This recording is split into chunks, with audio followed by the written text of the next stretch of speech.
Magandang araw at magandang buhay, lalong-lalo na sa ating mga minamahal na mga senior citizens. Sa araw po na ito ay pag-usapan po natin ang inyong pong payout sa May 6, 2026. Importanteng mga announcement, alamin. Ang makukuha ninyong mga impormasyon sa araw na ito ay una, ang mga lugar kung saan may magaganap na payout sa social pension for indigent senior citizens. Pangalawa, ano ang oras ng inyong payout? Pangatlo, saan po ba gaganapin ng payout? Pang-apat, ano ba ang kompletong requirements na dapat mong i-ready? At panglima, mga dagdag kaalaman patungkol po dito. Kaya naman, inaanyayahan kita na tapusin mo ang video na ito hanggang sa dulo nang sa gayon makuha mo ang punto ng video kong ito. At kung ikaw ay bago pa lang sa aking YouTube channel at gusto mo ang ganitong content na pinag-usapan ang mga benepisyo ng ating mga senior citizens, ay stay tuned, subscribe at i-bell notification mo na. At hindi natin papapatagalin ang oras na pag-usapan ang bagay na ito. Sa Calamba City ay meron pong magdarap na payout sa social pension. Ito ay first quarter, January to March 2026 sa May 6, 2026. Alas 8 hanggang alas 2:30 ng hapon sa Mapagong Barangay Hall, Purok 1. At ito po ang mga pangalan sa kasali po na kukuha ng pensyon. Pakipost lamang po.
Sa May 5, medyo late na nila na-post ito. Sa Horizon Garden, Quezon City Hall, alas 8 hanggang 3 ng hapon, ay meron pong mga pension na pwede pong kunin. Ito po mga pangalan.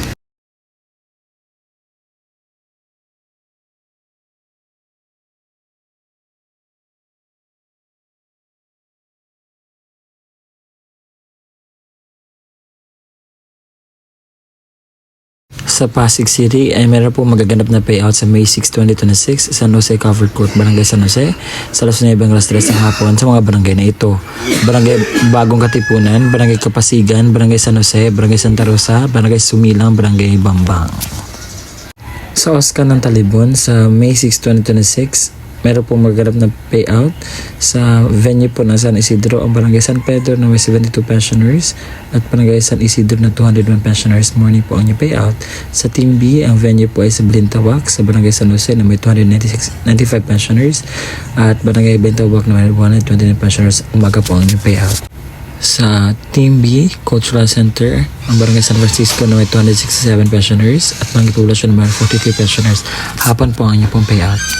Sa BLGU ng Pawikan ay meron pong maganap na payout sa May 6, 2026 sa Multi-Purpose Building alas 3 po ng hapon at ito po ang mga pangalan sa kasali po na kukuha ng pensyon.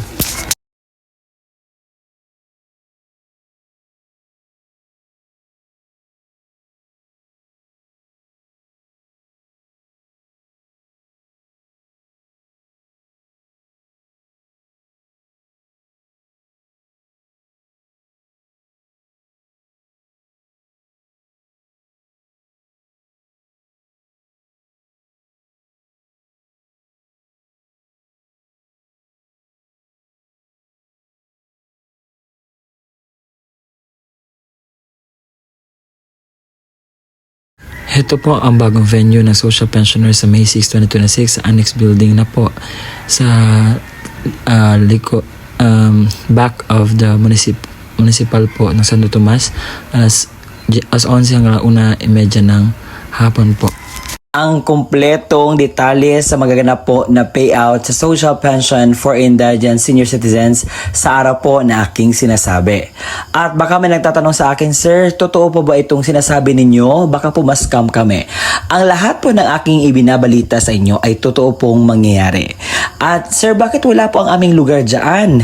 So kung hindi nyo nakita ang inyong lugar sa aking vlog, ang pwede nyo pong gawin ay pumunta kayo sa pinakamalapit na barangay sa inyo at tanungin po ang update, kailan po ba, at lahat ng impormasyon na kinakailangan mo. Dahil hindi lahat ng mga lugar ay nagpo-post dito sa online na kung saan dito ako nagre-research.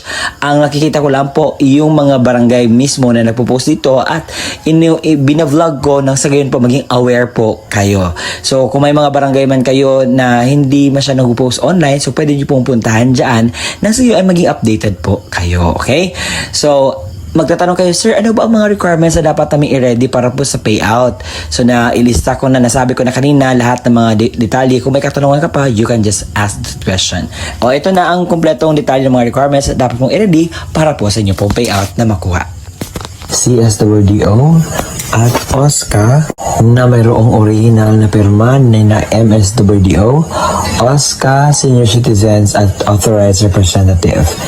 Isang malinaw na photocopy ng government-issued ID gaya ng SSS, updated PhilHealth ID, Barangay ID, UMID, Voters ID, updated voter certification, updated police clearance ng authorized representative at lagyan na 3 original na pirma o thumb mark katulad ng ipapakitang ID. Paalala, siguraduhin pareho ang lagda, thumb mark ng senior citizen, beneficiaryo at authorized representative base sa kopya ng government-issued ID na presenta. Kumpletuhin ang mga hinihinging lagda, thumb mark sa authorized letter, iwasang magusot at huwag bilutin ang mga dokumento. Kung namatay na ang beneficiaryo, isang malinaw na Xerox ng ID ng pensioners, warranty letter na nagmula sa MSWDO, CSWDO o OSCA na may pirma ng MSWDO, Xerox ng death certificate ng beneficiaryo na mayroong serial number, isang malinaw na photocopy ng government-issued ID gaya ng SSS, updated PhilHealth ID, updated barangay ID, UMID voters ID, updated voter certification, at updated police clearance ng authorized representative at lagyan na 3 original na pirma o thumb mark katulad ng pinapakitang ID. Paalala, kumpletuhin ang mga hinihinging lagda o thumb mark sa warranty letter at iwasan maggusot at huwag bilutin ang mga dokumento. Kung wala ang death certificate, kinakailangan ng certificate mula sa MSWDO, CSWDO na nakasaad ng pagpatunay na ang beneficiaryo ay patay na at kasalukuyan inasikaso ang death certificate. Huwag kalimutang magdala ng iyong ballpen na itim, payong at saka tubig. At kung meron na doon na po kayo sa payout, kinakailangan niyo pong gawin ito.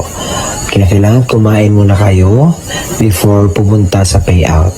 Magdala ng sariling ballpen, inumin at gamot kung kinakailangan. Baka pagdating po doon ay medyo mas ready tayo para maiwasan natin ang mga darating pang mga sakuna. At ang gagawin niyo po is magpila po, sumunod sa mga antundunin ng payout. Na sana'y nakuhanan niyo po ng aral, impormasyong tama ang vlog na ginawa ko ngayon. Ang purpose lamang po nito is to aware you about the happenings and the benefits na makukuha ninyo sa bigay po ng ating gobyerno. Kaya naman, kung nakita at napakinggan ninyo ang balitang ito na urgent po at kinakailangan nyo puntahan, kinakailangan nyo i-clear kung ano man yung dapat yung i-ready, gawin nyo na po yan ngayon. No? Sa gayon po ay makuha nyo po ang inyo pong benepisyo na galing po sa ating gobyerno. And congratulations po sa lahat po ng mga makakatanggap ng pension at makukuha na kanilang payout. At kung nagustuhan nyo ang aking vlog, paki-subscribe naman at paabutin natin ito ng 100,000. Konting-konting tiis na lang. Salamat po sa inyong tulong dahil makaabot na tayo ng 100,000. See you in my next vlog. Bye-bye!